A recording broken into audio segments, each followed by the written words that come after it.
Picture this. You're walking through the cobbled streets of London in 1660, and there's something disturbing in the air. A strange chemical smell drifts from the royal palace of Whitehall, mixing with the scent of burning herbs and something else, something that makes your stomach turn. The rumors whispered in taverns speak of the king's peculiar midnight activities, but nobody dares speak too loudly about what really happens behind those palace walls. What you're about to discover isn't just another tale of royal excess. It's the story of how one man's scientific curiosity transformed into a macabre obsession that would shock even his closest advisors. King Charles II, the Merry Monarch who restored England to glory, harbored a secret passion that involved cutting open human corpses in his private laboratory.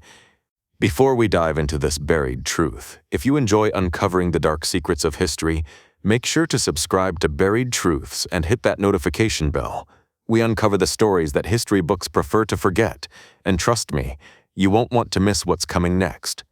The year was 1660, and Charles Stuart had just reclaimed the English throne after 11 years of exile. The people celebrated wildly in the streets, grateful to have their monarch back after the grim years of Puritan rule under Oliver Cromwell. Charles was everything the English wanted in a king, charming, sophisticated, and passionate about the arts and sciences. But it was this last passion that would lead him down a path nobody could have imagined. Charles had always been fascinated by the human body and the mysteries of medicine. During his exile in France, he had encountered some of Europe's most brilliant physicians and anatomists. He watched surgeries, studied medical texts, and developed what seemed like an admirable interest in advancing medical knowledge. But when he returned to England as king, this interest began to evolve into something far more disturbing. The king established a private laboratory in the basement of Whitehall Palace, hidden away from prying eyes and curious courtiers. He commissioned the finest medical instruments money could buy, scalpels from German craftsmen, magnifying glasses from Italian masters, and preservation tools that would make even experienced surgeons uncomfortable. The room was fitted with marble tables that could be easily cleaned, drainage systems to handle bodily fluids, and ventilation that would carry away the worst of the odors. But the most disturbing aspect of the king's laboratory wasn't the equipment. It was the constant supply of fresh corpses that found their way into those underground chambers. Charles had made arrangements with London's most notorious body snatchers, the resurrection men who prowled graveyards in the dead of night. These criminals would dig up recently buried bodies and deliver them to the palace through a network of secret tunnels that connected to the Thames. Dr. Edmund King, the royal physician, was one of the few people who knew the full extent of Charles's obsession. In his private journals discovered centuries later, King described scenes that would haunt him for the rest of his life. He wrote about entering the royal laboratory to find the king elbow-deep in a dissection, his fine silk shirt stained with blood and other fluids, his eyes gleaming with an enthusiasm that bordered on madness. The king's experiments weren't limited to simple anatomical studies. Charles had become convinced that he could unlock the secrets of life itself by studying death. He would spend hours examining the hearts of executed criminals, trying to understand why they stopped beating.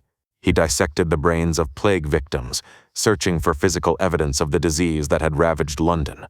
Most disturbing of all, he began conducting what he called comparative studies, examining the bodies of people who had died in different ways to understand how various forms of death affected the human form.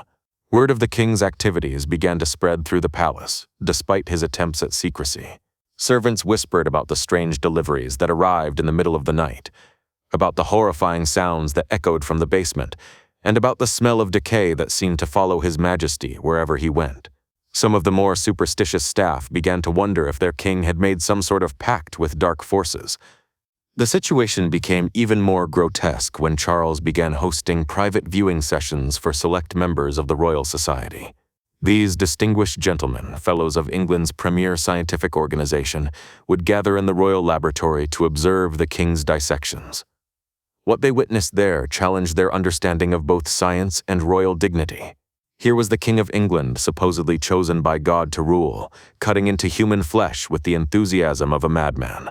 Sir Christopher Wren, the famous architect, attended several of these sessions and later wrote cryptically about the experience. He described the king as being possessed by a demon of curiosity and noted that Charles seemed to take particular pleasure in the more gruesome aspects of his work. The king would point out interesting features of decomposition, discuss the various stages of death, and even taste substances he had extracted from the bodies, claiming it was necessary for proper scientific analysis. But perhaps the most disturbing aspect of Charles's obsession was how it began to affect his daily life and decision-making as a monarch. Court observers noted that the king seemed most energetic and decisive after spending time in his laboratory. It was as if contact with death somehow invigorated him, giving him a renewed sense of power and control. Some historians have suggested that Charles's fascination with corpses was actually a way of confronting his own mortality and asserting his dominance over death itself. The king's brother, James, Duke of York, became increasingly concerned about Charles's behavior. In private letters to their sister, he described finding the king in various states of undress in the laboratory, covered in bodily fluids, and speaking excitedly about his latest discoveries. James worried that word of these activities would reach Parliament, or worse, the general public, potentially triggering another revolution that could destroy the restored monarchy.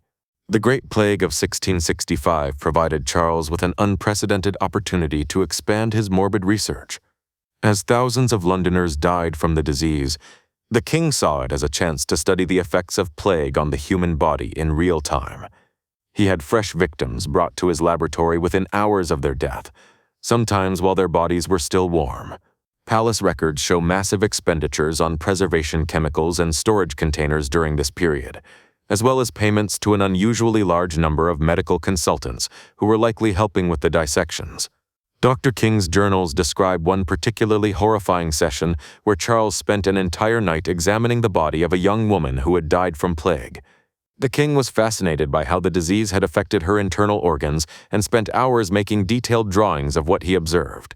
According to Dr. King, Charles became so absorbed in his work that he forgot to eat or sleep, emerging from the laboratory the next morning with a wild look in his eyes and plague victims' blood under his fingernails. The psychological impact of these activities on Charles's personality became increasingly obvious to those around him. The charming, witty monarch that the public knew began to display disturbing quirks in private. He developed an obsession with medical terminology, constantly using anatomical terms in casual conversation. He would examine people's faces and hands with clinical detachment, as if trying to imagine what they would look like in death.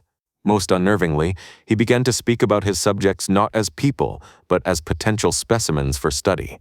Catherine of Braganza, Charles's Portuguese queen, was horrified when she accidentally discovered her husband's laboratory during her first year in England.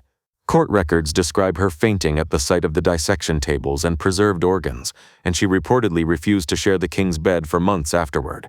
The queen's confessor wrote to Rome expressing concern about the king's spiritual state and requesting guidance on how to deal with a monarch who seemed to have developed an unholy fascination with death.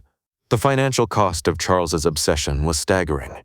Royal accounts show enormous expenditures on medical equipment, preservation chemicals, and payments to body snatchers and medical consultants. The king spent more money on his laboratory than on some entire government departments, leading to tensions with Parliament over royal spending. When questioned about these mysterious expenses, Charles would claim they were necessary for advancing English medical knowledge and ensuring the health of his subjects. But the king's activities weren't limited to human corpses. As his obsession deepened, Charles began experimenting on live animals to better understand the dying process. He would have dogs, cats, and even horses brought to his laboratory, where he would conduct vivisection experiments to observe how life left the body. These sessions were so disturbing that even Dr. King, who had become somewhat accustomed to his monarch's peculiar interests, began to question whether he was serving a king or a monster. The turning point came in 1670. When one of the palace servants discovered a partially decomposed body that had been forgotten in the royal laboratory for several weeks. The smell had become so overwhelming that it was affecting the entire palace, and there was no way to hide what had been happening in those underground chambers. Several courtiers demanded an explanation, forcing Charles to acknowledge his activities publicly for the first time. Rather than showing shame or remorse, Charles defended his experiments as necessary scientific research that would benefit all of England. He argued that understanding death was the key to preserving life, and that his studies had already led to important medical discoveries. The king claimed that future generations would thank him for his sacrifices in the name of knowledge, even if his contemporaries couldn't appreciate his vision.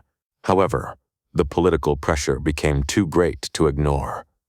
Parliament began asking uncomfortable questions about the king's activities, and there were rumors that some members were considering whether such behavior was compatible with Christian kingship. Religious leaders expressed concerns about the spiritual implications of the king's obsession with corpses, suggesting that it might represent a form of necromancy or devil worship. Faced with the possibility of another political crisis, Charles reluctantly agreed to scale back his laboratory activities. He dismissed most of his medical consultants, sealed off the underground chambers, and publicly declared that his scientific interests would henceforth be limited to more conventional pursuits. But those closest to him knew that the king's fascination with death hadn't disappeared. It had simply been forced underground. For the remainder of his reign, Charles continued his morbid research in secret, using a network of private physicians and anatomists who shared his interests. He established connections with medical schools across Europe, trading specimens and research findings with other practitioners of what was then considered the dark art of anatomy. The king's private correspondence reveals a man who remained utterly convinced that his work with corpses was both scientifically valuable and morally justified. The psychological damage from years of handling dead bodies became increasingly apparent as Charles aged. Court observers noted that the king seemed to have lost much of his natural warmth and humanity, becoming cold and calculating in his interactions with others. He developed unusual habits, such as examining his own hands and face in mirrors for signs of aging or disease, and reportedly kept detailed notes about the physical changes he observed in his own body. When Charles II finally died in 1685, his own body became the subject of the kind of detailed examination he had performed on so many others. The autopsy revealed evidence of the mercury poisoning that had likely contributed to his death, the result of the various chemicals and preserved specimens he had handled throughout his reign. In a final irony, the king who had spent decades studying death through the bodies of others became just another corpse on a dissection table. The full extent of Charles II's obsession with corpses remained hidden for centuries, with official histories focusing on his political achievements and cultural contributions. It wasn't until private journals and palace records were uncovered in the 20th century that historians began to understand the true nature of the Merry Monarch's dark passion.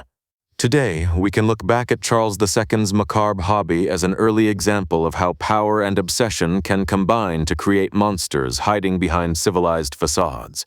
His story serves as a reminder that even those who seem most charming and cultured on the surface may harbor depths of darkness that would shock their admirers. The king's obsession with dead bodies wasn't just a personal quirk. It was a symptom of the absolute power that allowed him to indulge his darkest impulses without consequence. In a world where monarchs were accountable to no one but God, the line between scientific curiosity and morbid obsession could disappear entirely, leaving behind only the stench of decay and the whispered rumors of those who dared to remember the truth.